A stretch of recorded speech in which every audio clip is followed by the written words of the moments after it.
Assalamualaikum warahmatullahi wabarakatuh.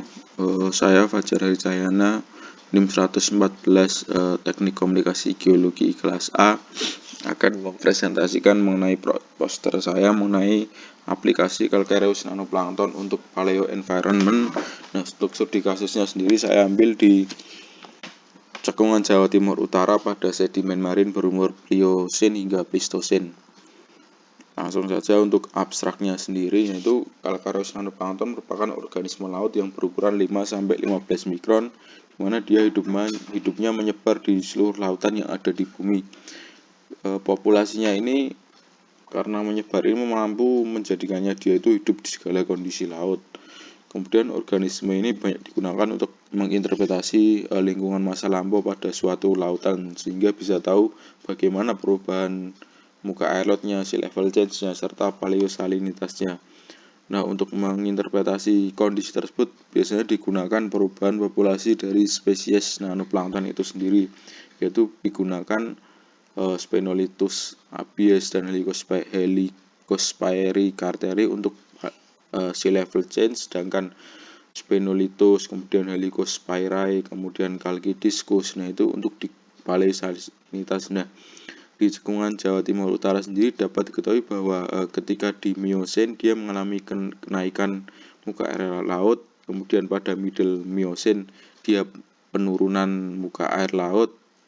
Nah, kemudian ke salinitasnya sendiri ketika awal Pliocene itu dia hiposalin, kemudian berubah normal, berubah hiposalin lagi, kemudian di Pleistocene dia salinitasnya pada keadaan normal. Nah, lanjut. Nanti kata kuncinya tuh di sini di nanoplankton, paleosalinitas sama sea level change. Nah, untuk pendahuluan sendiri kalau menurut Brown dan Melinte itu dia terdapat perbedaan mengenai ukuran dari nanoplankton itu. Ketika di Brown dia ukurannya kurang dari 30 mikron, tapi ketika di Melinte itu dia berukuran 5 hingga 15 mikron, namun bisa lebih besar atau lebih kecil, itu umum dijumpai.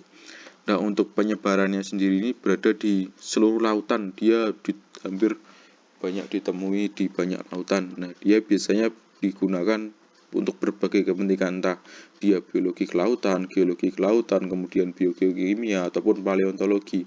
Nah, karena kegunaannya itu dia bisa digunakan untuk merekonstruksi kondisi paleoekologi pada masa lampau, baik itu untuk identifikasi secara global ataupun regional. Nah, tujuan dari penelitian ini untuk mengetahui karakteristik nanoplankton itu sendiri serta aplikasinya sebagai indikator untuk sea level change serta paleosalinitas.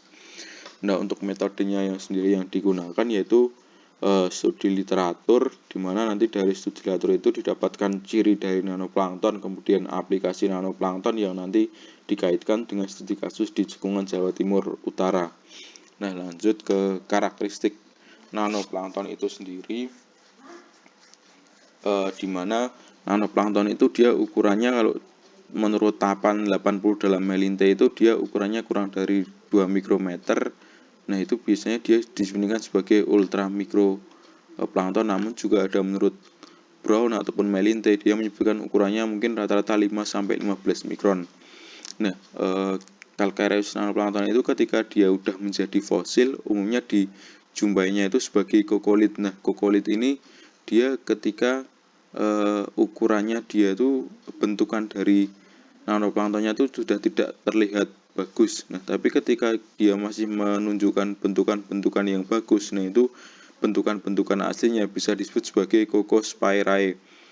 Nah, untuk nanoplankton sendiri ini dia bisa dijumpai dari Upper Triassic hingga di present itu sendiri. Nah, ini menurut Melinte tahun 2004.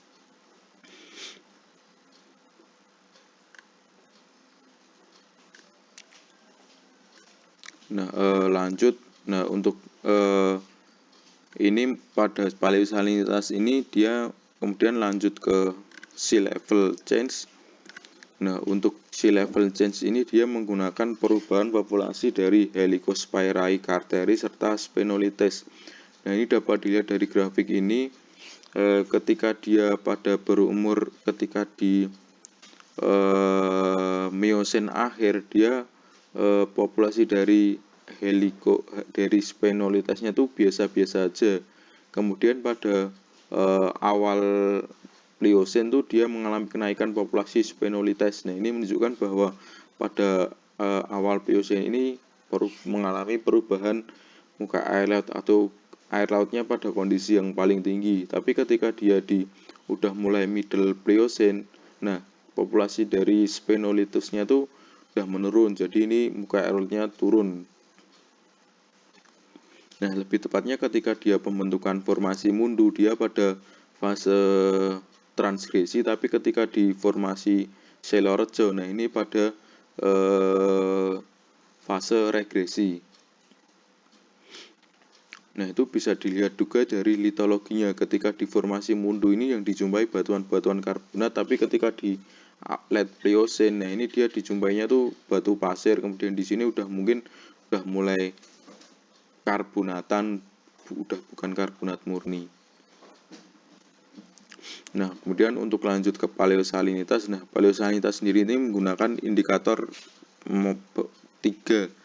fosil ini, yaitu yang sebelah kiri ini dia berupa Sphenolithus abies, kemudian yang tengah tuh Helicospirae carteri, kemudian yang ini tuh Chalkidiscus leptosporus. Nah, ini menurut Zong 2011 dalam Wahyu 2014. Nah, ini untuk paleosalinitas tuh dia menggunakan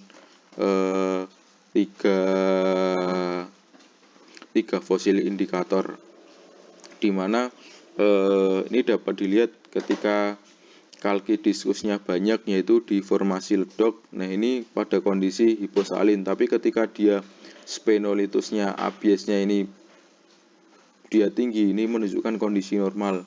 Nah, setelah pada formasi Selorejo ini dia hiposalin lagi, kemudian di formasi lidah yang di Pleistocene itu dia normal kembali. Nah, ini kenapa bisa dia hiposalin normal. Nah, ini ditunjukkan dari kondisi tinggalnya dari spesies ini. Ketika Chalkidiscus ini dia tinggalnya tuh dia di zona atau lingkungan dengan salinitas hiposalin. Nah, ini Chalkidiscus. Ketika Sphenolites ini dia salinitasnya dan cenderung normal, sedangkan Helicospirae ini dia mengindikasikan pada lingkungan yang hipersalin serta dia di shallow marine. Nah, jadi kenapa bisa dipakai untuk paleosalinitas ini dilihat dari di lingkungan mana spesies ini tinggal. Nah, kemudian yang terakhir yaitu dapat disimpulkan pada cekungan Jawa Timur Utara sendiri didapatkan bahwa pada awal Pliocene sendiri mengalami kenaikan muka air laut ini. Ini Pliocene itu mengalami kenaikan muka air laut, yaitu ketika sedimentasi dari formasi mundu itu dia dalam kondisi transgresi atau naik. Nah, ini kemudian pada middle Pliocene itu dia muka air lautnya tuh turun, itu ditandai dengan populasi Sphenolithus abies. Paleosalinitas ini menunjukkan bahwa pada awal Pliocene ini dia mulai hiposalin.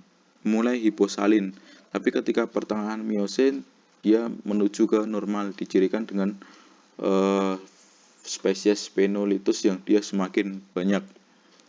Kemudian pada akhir Pliocene sendiri salinitasnya berubah menjadi hiposalin lagi ketika diendapkan formasi si Selorejo ini. Dan pada Pleistocene ketika pengendapan sedimen marin, nah ini pengendapan formasi lidah dengan litologi nempung, nah itu dia kembali normal lagi.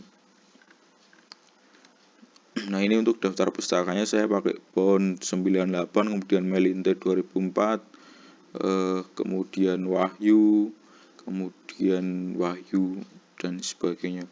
Nah, mungkin itu saja presentasi yang bisa saya paparkan. Bila banyak kekurangan saya mohon maaf. Saya akhiri. Wassalamualaikum warahmatullahi wabarakatuh. Terima kasih.